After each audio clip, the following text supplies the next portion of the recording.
Hey everybody, Jeremy Markovich here. 2 quick notes before we get going. First, this podcast has a new home.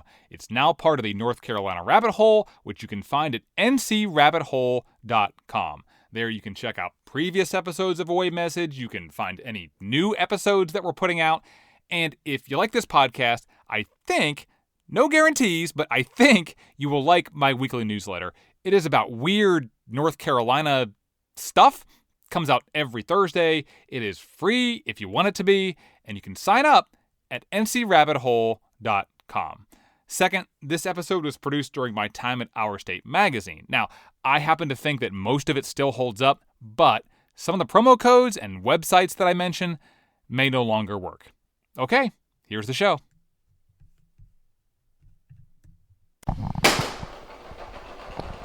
Okay, Charlie, talk into the microphone. I think about... Way back in March, when I started my reporting for this podcast, I brought home my equipment, a recorder, a microphone, and my son Charlie, who was 2.5 years old at the time, he noticed. Charlie, if you had anything at all to say, what would you say? Yes, please. In the 6 months since then, while I've been putting together episodes of this podcast, Charlie and I have also been working on our own show. Hello, and welcome to the latest episode of the Charlie and Daddy podcast. My name is Daddy. I'm Charlie. And what are we doing this morning, Charlie? We're playing blocks in the morning. We talk about what's happening in our lives. He talks about Paw Patrol and Dory and Lightning McQueen. And I talk about work. So how does Daddy get to the office? Because you drive in a car. So do I ever walk to the office? No, drive. Okay. And do I ever take a bicycle to the office? No, a car. Do you like Daddy's car? Yeah, Is it a good car? it's a good car.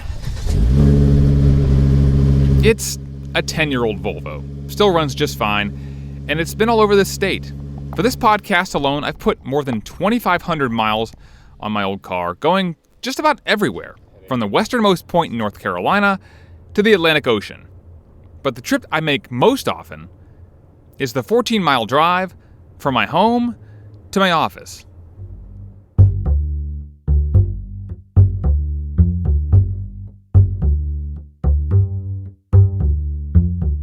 For months, I've been visiting North Carolina's most remote places to try and answer this question. What does remote even mean? At first I thought it meant far away, or hard to get to, like when we went deep into the Great Smoky Mountains to the most geographically remote spot in the entire state. Who in their right mind would go out here? But then I thought, maybe it's something that's harder to understand. Like when I was almost 2,000 feet off the ground on a TV tower, and for whatever reason, I wasn't scared. Nothing to compare it to. No. My point is, remote is really kind of a judgment call, which got me to thinking, well, my house is in a small neighborhood out in the country. My office is in the city. And almost every weekday, I drive there without giving it any thought at all. 20 or 25 minutes later, I'm there. In the evening, I reverse the process, rinse, repeat. 14 miles in a car is nothing, really. But what if I didn't have a car? Would my house suddenly become a remote place? I decided to find out. Off I go.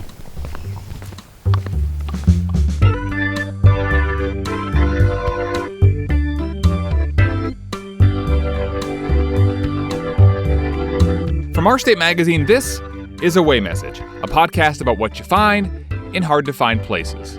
I'm Jeremy Markovich. For most of North Carolina's history, about half of it, any area that wasn't on the coast was considered to be a remote place.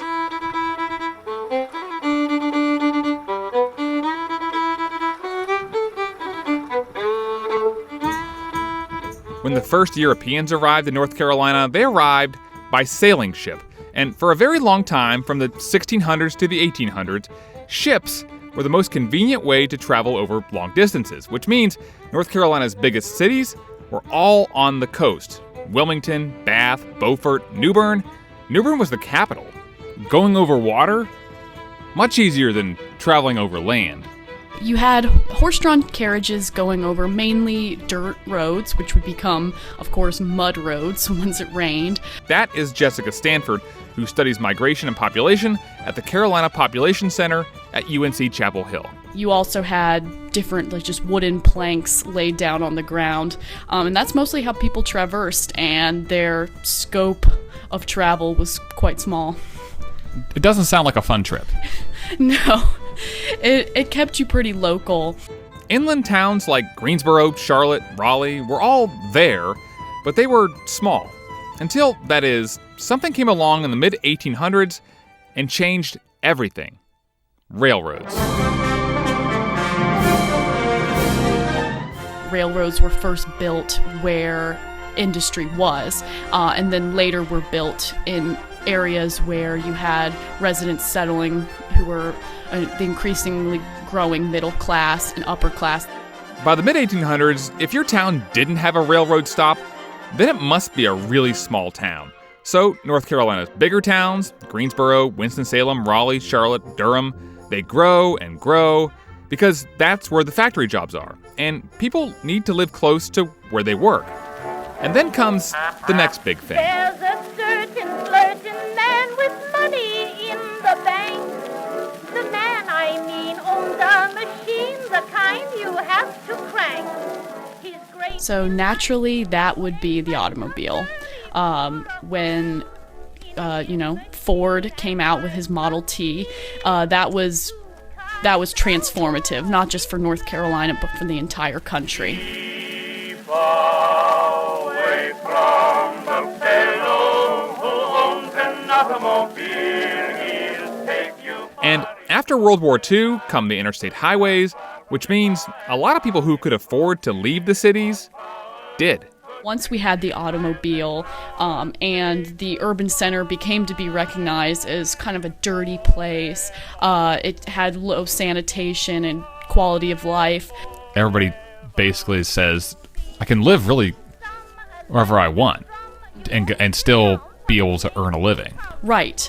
You saw the growth of jobs within smaller towns, the development of main streets within these smaller towns near urban centers. In other words, suburbs are now possible, which brings me to where I live, the town of Oak Ridge, North Carolina. It's become a bedroom community for Greensboro, and the population has grown from about 4,000 people in 2000 to about 7,000 today. I moved from Charlotte to Oak Ridge from the city to the country 2.5 years ago. It was a change. Most things, work, restaurants, Costco, are further away in mileage, but because there's less traffic, it doesn't take as long to get there. But something else has happened. When I moved to Charlotte in 2005, Google Maps didn't really exist. I had to learn how to get places, which meant I had to learn landmarks, I had to learn how to figure out which street went where, I needed maps, and I took public transit, buses, the light rail. I knew how to get around Charlotte really well. Still do. Here, when I need to get somewhere, I put the address in my phone, and it tells me where to go. And because of that, I don't really know about the place where I live. Not up close. When I get in the car, I turn on the radio, and I'm there. So, if I left the car at home and walked to work, how long would it take? What would I see? How would I feel? Who would I meet? What am I missing when I'm flying by at 55 miles an hour? And what's the true distance between the two most important places in my everyday life? The place where I live and the place where I work. So, one morning this week, I woke up, ate a big breakfast of bacon, threw a change of clothes in a backpack, put on some sunscreen, and plotted my course. It would be almost 14 miles of walking. I was a little excited. My son Charlie was not. You know, Daddy's going to walk to work today? Why are you walking to it today? Because I want to see how long it takes. Oh. You think Daddy should walk to work, or you think Daddy should drive? I need to drive, Daddy. On this day, I did not take Charlie's advice. But what was it like? Well, I met a lot of people, saw a lot of things that you would never even notice from the seat of your car. And how long does it take to walk 14 miles to work? Answers to all of that when my walk begins right after the break.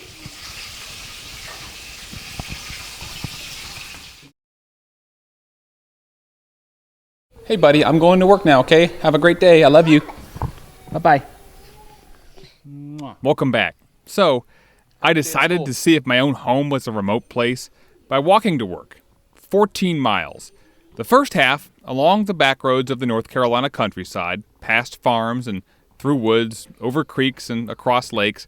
The second half would be in the city of Greensboro, along busy streets, over shady greenways and past construction sites, with traffic and noise and sidewalks that never seem to be there when you need them. All of that was ahead. But first, I said goodbye to my family. Goodbye, Holly. Bye-bye. He's a good girl. All right. And off I went. Okay, it is 8:31, and I am setting off. It's a beautiful day. Sun's coming up.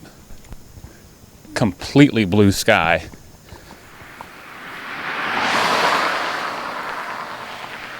I'm about like a half mile into the walk, and I'm walking actually in a ditch. There's a lot of cars going by. I could walk on the shoulder, but the shoulder's it's like a foot wide of pavement, and it's very apparent that this is not a footpath. Ow. Some brambles. There was some kind of animal skeleton. That's the thing. It's like you think, you're not really out in nature if you're not that far away from the city, but it doesn't take long before you're really out in nature.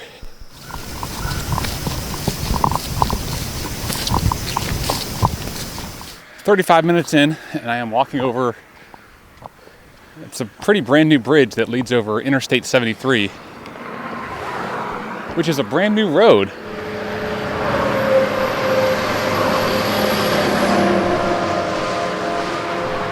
And I don't know why, but Greensboro seems to have way too many interstates. I'm not complaining because interstates are great, but it's just road. It's going to take you all dang day. Yeah, it is. It's not going to be, it's going to take me a while. Are people looking at you weird for walking down the street? I've only seen one guy, and I get the bro nod. I get the hey, what's up? I don't really, or I get a wave or a whatever, but there's not everybody's whizzing by. They're not really looking at me, and I'm not really looking at them.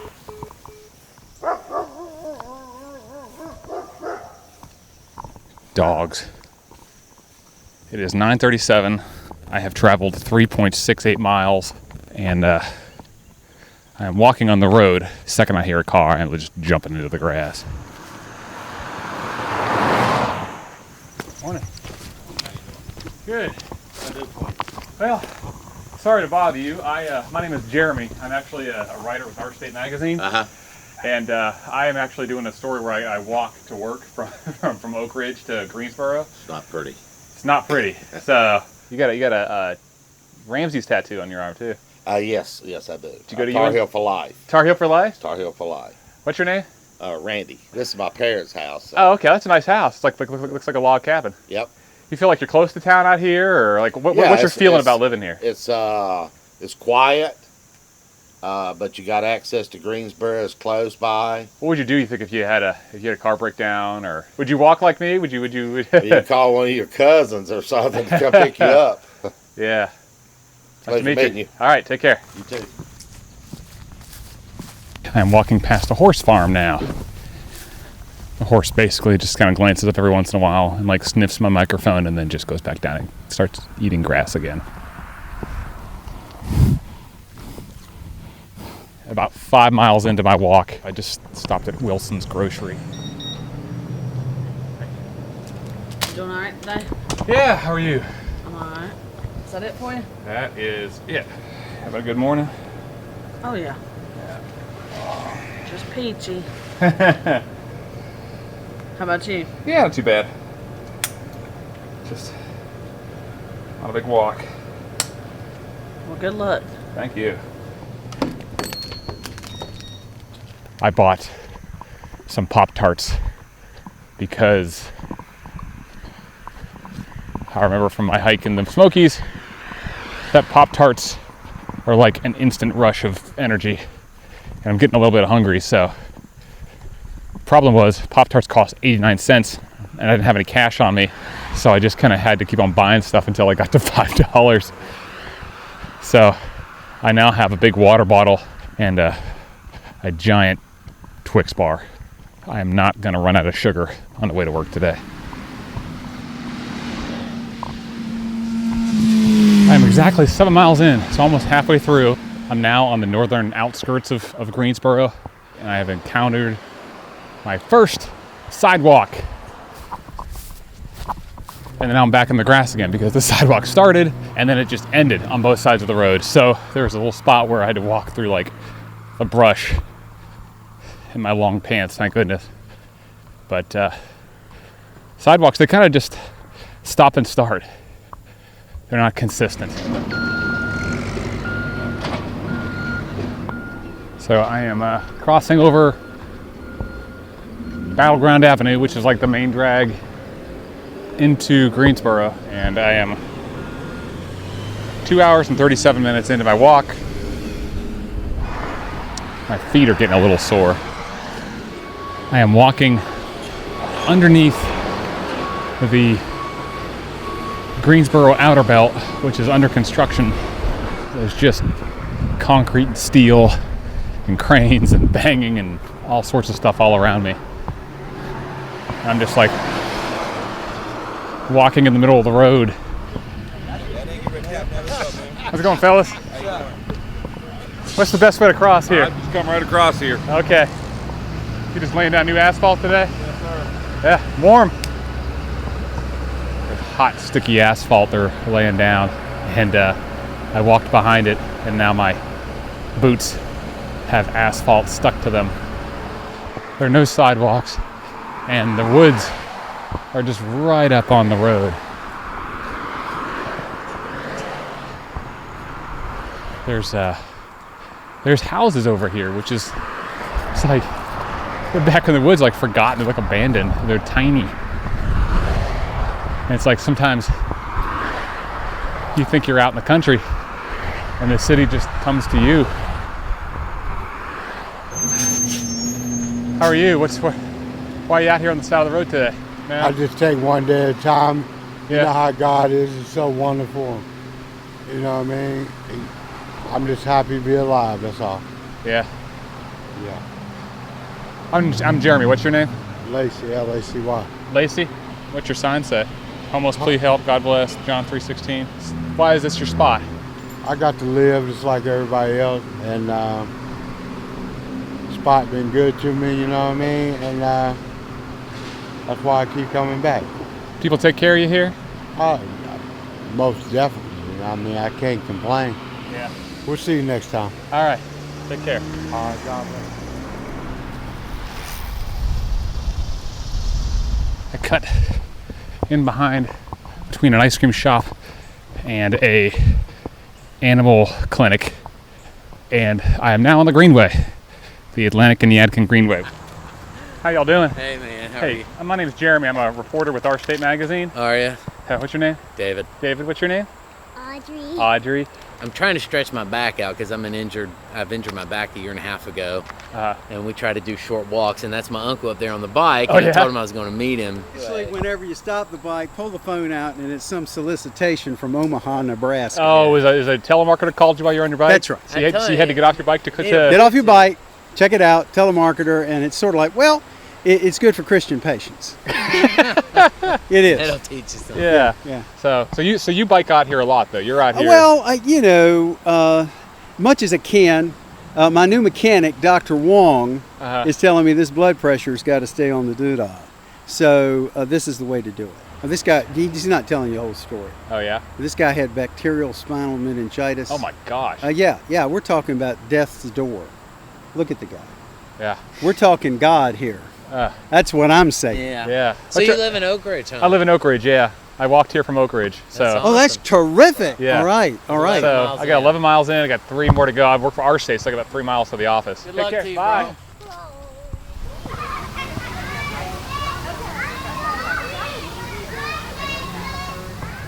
This greenway runs behind everything, like behind an auto service center and a pizza place. Reminds me of how like train tracks run. You know, there's parts of it that run across farms and through woods, but then a lot of it runs behind houses. One time, an engineer told me that he really gets to see how people are really living because they put their best stuff out front and they kind of throw the rest of it out back. And that's what he gets to see. And here, that's what I get to see. Always putting their best face forward, but there's always something else going on. How y'all doing? Hey, good. Just hanging out? Yeah, oh yeah. What are you doing walking with all that gear? I walked from Oak Ridge all the way out to here. Yeah, so it's not that far by car, but when you walk, it's far. Yeah, it seems that way, especially the hotter the day. Yeah. I'm Jeremy, by the way, Markovich. Jeremy, nice to meet you. I'm Angie. Angie, what's your... Denise. What, so y'all just taking a break from over here? Oh yeah, our lunch break. So you just set up a blanket over here and let it against the fence, we're in the shade? Yes, Lord, I'm telling you. I'm about to get a lawn chair and hook it with a bike chain to here so they can stay here permanently. Yeah, just taking a little breather. Well, don't let us keep you on your walk now. No, okay, Enjoy. well, I'm almost done. I'm taking a break too for a second since y'all are here. Yeah. So, all right. Nice to meet y'all. Nice to meet you too, Jeremy. All right.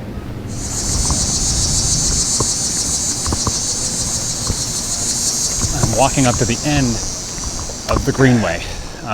It starts way up in Summerfield, past the lake, and it runs along what used to be the old railroad line, all the way into town, and ironically ends across the street from a Golden Corral, which makes sense because, I mean, you gotta be hungry if you finish the whole thing. It is the home stretch, and I can see my office from here. Its location is like the most Greensboro possible location. It is between a tobacco company headquarters and a textile company headquarters. And this is it. I can see it. My office, the place that I come to every day. Across the street is where my baby daughter was born a year ago this month. And my wife went into labor in the middle of the night, and we woke up, and I jumped in the car, and we sped off and got here as fast as we possibly could. They made it in maybe less than 20 minutes. And it's 4.5 hours away by foot. But you don't really realize that when you're in the car.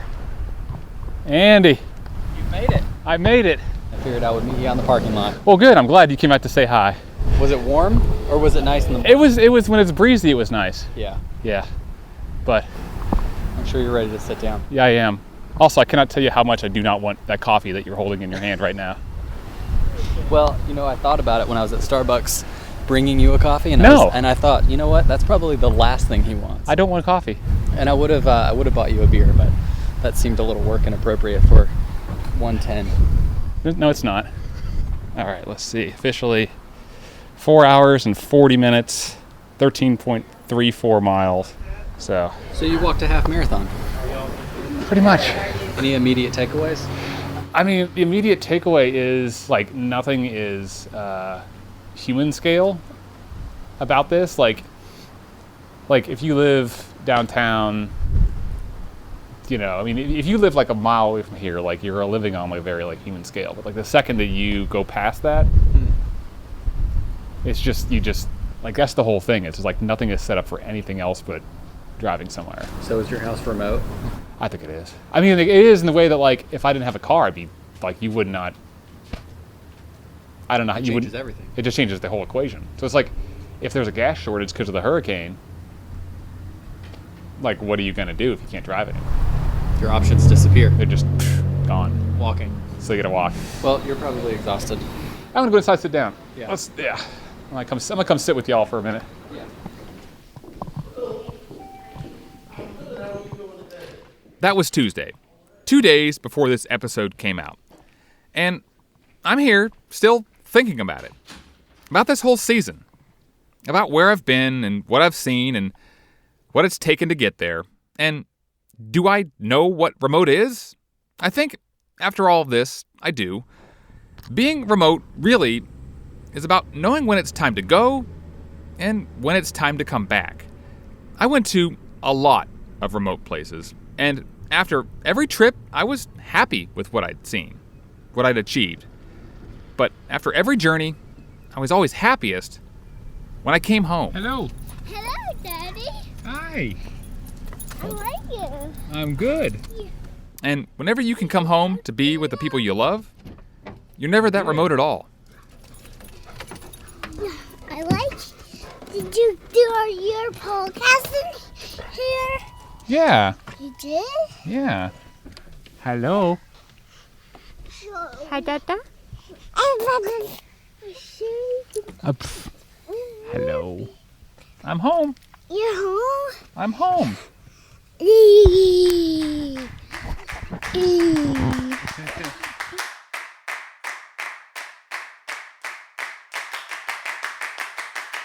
So that's it. That is the end of season 1. But it is not the end for me. I am always heading out on the road, recorder in hand, ready to find more remote places, interesting people, and great stories. Most of all, I just want to say thank you. It has been a lot of fun, and I hope you've enjoyed listening to it at least a fraction as much as I've enjoyed making it. Make sure you keep watching this feed. We may have something else in store for you. But until then, I'll see you in the magazine.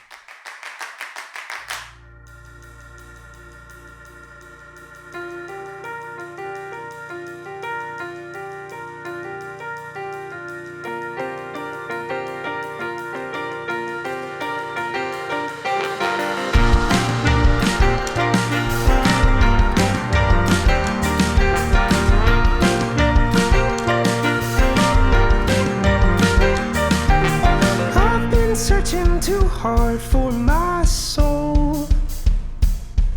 Again matters which words lead us home. When the end will not reveal its face, I guess I will rest in palms of grace. Away Message is produced, written, and edited by me, Jeremy Markovich. Our digital manager is Andy Busum, our music coordinator is Rosalie Catanoso, and our editor-in-chief is Elizabeth Hudson. Our theme song, which is also our closing song this week, is You Taste Like Wine by The Collection, a terrific band from Winston-Salem. In fact, all of our closing music on this podcast has been from musicians who call North Carolina home. We've put all of those songs on a playlist for you to listen to. You can find it at away.ourstate.com. Additional music this week by Lee Rosevere, Katie Adelson, and the U.S. Navy Band. This podcast is a production of Our State Magazine, celebrating North Carolina for more than 80 years. If you like the show, like us on Facebook at facebook.com/awaymessagepodcast, or give us a good rating or review wherever you get your podcasts.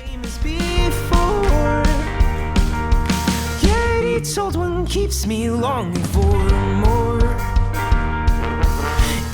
And one more thing, horses love jokes. How are y'all doing?